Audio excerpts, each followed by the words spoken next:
so before we get into the cut itself, I'd like to talk about the mechanics of the cut. This is the key configuration, where one packet is outjogged.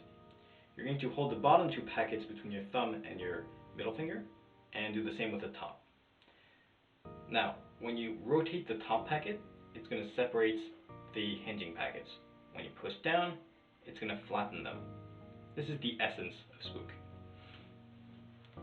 So the key to this configuration is this gap here, because when you rotate and flatten, two packets are getting closer to each other, and the gap enables them not to run into each other, which is the key to making this cut smooth and stellar. With that in mind, play around with it, get a feel for how much pressure you should have between the packets, and we'll get into the cut.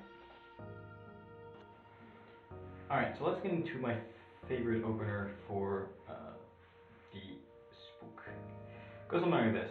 You're going to riffle down a quarter of the pack, insert your pinky in the gap, riffle down another quarter of the pack, extend your pinky so that the packet is offset to the side, riffle down another quarter, and then simply move the top packet to the side.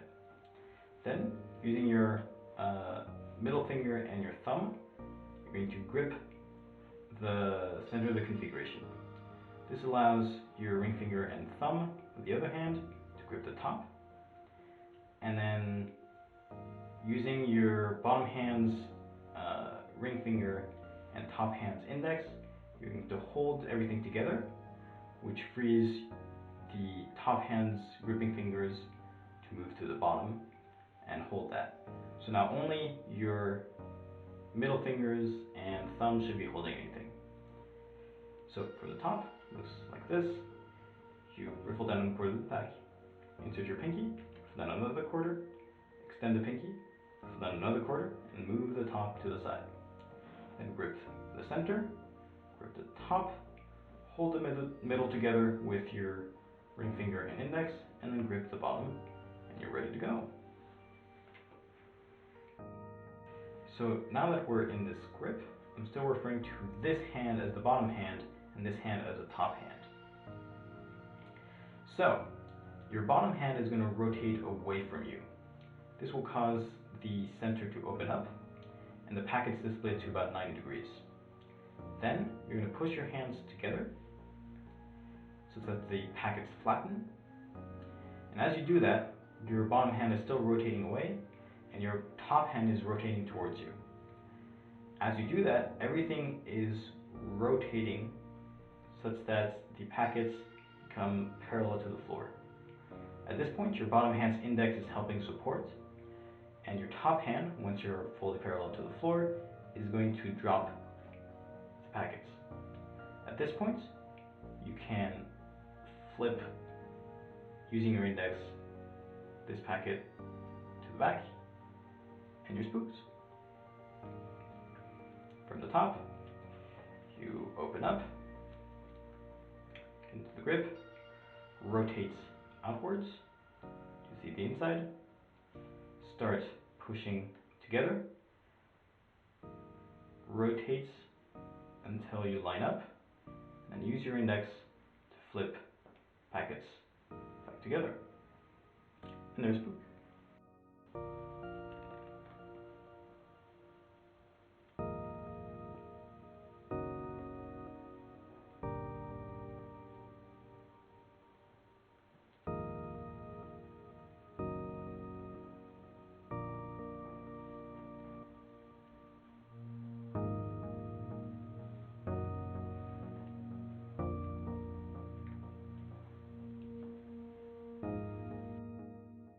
So the interesting thing with Spook is that while it is, you can certainly open this way, you can also rotate your bottom hand this way. That, if you look in the mirror, opens up the packets to the outside, and so this is usually better for spectators. However, you'll notice that if you follow through the motions as I said previously, you're going to end up closing with the other hand, which is not very comfortable. So I don't really like doing the spectator version. I prefer doing it down low with the opening facing up. One flimsy solution to this issue is that instead of opening, you can open the same way, but once you get here, you can reverse the rotation to get back to where you were before. Alright, so here's another fun opener for Spook that I called the Spook in a Box. Here's how it goes. So you're going to start by gripping the bottom, the packet at the bottom between your usual middle finger and thumb. Then you're going to grip the top so that you're able to strip 3/4 of the deck like this. Then using your bottom hand's ring finger, you're going to separate another 1/4 of the deck. Then, this is a bit tricky, you're going to rotate the middle packet so that it is parallel to the floor. At this point, you're going to use your bottom hand's middle finger to rotate, to split the middle packet in half and rotate upwards, which gets you the box. Then, using your index here, you're going to push down this to the bottom, and using your bottom hand's ring finger, you're going to push this to the side, and then just fold this down. At this point, you should be in the spook position and ready to go. Let me explain why in case it doesn't make sense. So, again, you grip the bottom with your gripping fingers, then peel the top to get 3/4 off, then use your ring finger to peel 1/4 off, split to the bottom, split the middle packet, open up. And so it's more apparent here, but when you use your finger to close this, you'll notice that it's actually stepped here. So when you do the same thing on both hands, both packets are stepped, so that when you flip this down, you're in the spook position. It's a lot more subtle than before, but you can still wiggle your way into spook. So there, the spook in the box. So the fun thing with Spook is that there's a lot of different ways you can get into the grip. So when I come up with this, I asked a bunch of people what they thought, and so one idea was to do a molecule type of thing, and then put this into here, and then you'd have your Spook, which is kind of nice. It's kind of funny. I like the contrast between old school and new things. And you know, you could just do a thing where you just do swing cuts, and then you're into the swing grip, and you can get really creative. I'm curious to see what you can come up with. The other thing is that once you perform Spook, there's a lot of things you can do. So just having packets that are perpendicular like this, I'm sure there's a lot of interesting things to do with this, and even packets that are flat.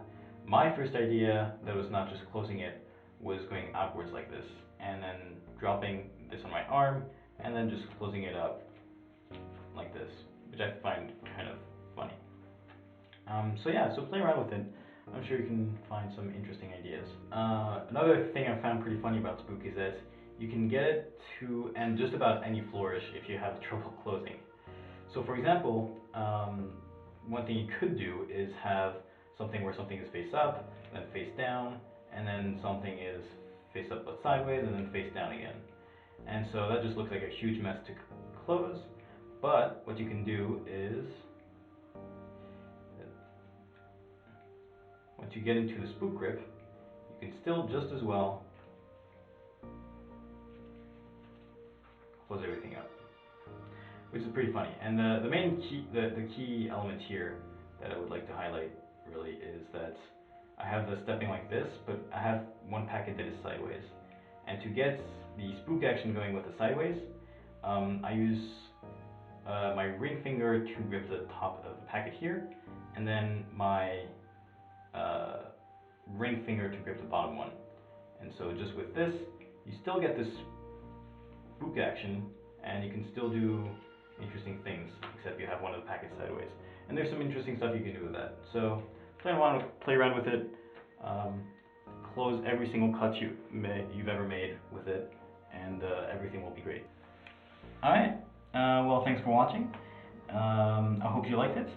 Have fun with Spook. It's an interesting move. It's a bit knacky and takes a while to get used to it, but I think there's a lot of potential there, in terms of openers, closers, and things to do in the middle, change up the grip, and just play around with this mechanic of having cards moving because of other cards.